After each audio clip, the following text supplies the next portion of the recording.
oil, Venezuelan oil. We would have taken it up. We have the greatest oil companies in the world. They took all of our oil.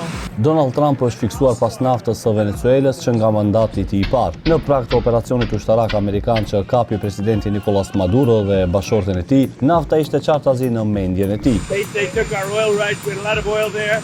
As you know, they threw our companies out and we want it back. Shëbaja thot se fushata e saj e presionit ka të bëjë me demokracinë dhe sigurinë. Kritikët argumentojnë se nafta e ka formësuar gjithmonë strategjinë, veçanërisht kontrollin mbi rezervat më të mëdha të naftës në botë, vetëm 1900 kilometra larg vërtetit të saj. Interesi i SBA-s për naftën venezueliane është më shumë se një shekull i vjetër. Venezuela mban rezervat më të mëdha shtetërore të provuara të naftës në botë, madje më shumë se Arabia Saudite.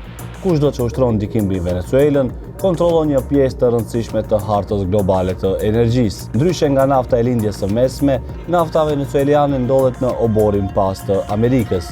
Rrugët më të shkurtra të transportit, kostot më të ulta dhe qasja më e lehtë i japin Washingtonit një avantazh strategjik. Pas zbulimeve masive të naftës në vitet 1920 dhe 1930, kompania amerikane si Gulf dhe Standard Oil dominuan prodhimin, duke e kthyer Venezuelën në një nga furnizuesit më të rëndësishëm të Amerikës. Pastaj erdhi viti 1976, kur presidenti Carlos Andrés Pérez shtyu përpara një plan të guximshëm për të rimarrë kontrollin mbi pasurinë naftësore të vendit. Kongresi e miratoi atë dhe Venezuela e shtetëzoi industrinë duke argumentuar se shumë të ardhura po shkonin jashtë vendit.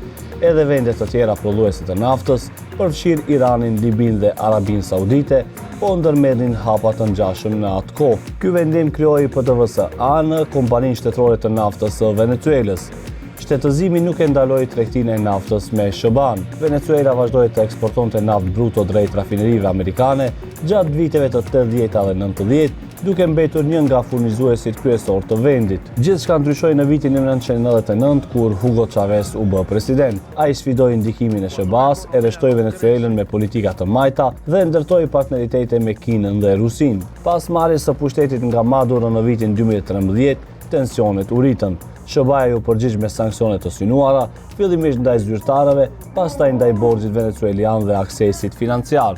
Sanksioni më i madh naftësor erdhi më 28 janar 2019, kur Trump vendosi PDVSA në listën e zezë, duke ngrirë asetet e saj në SBA dhe duke ndaluar kompanitë amerikane të bëjnë biznes me të.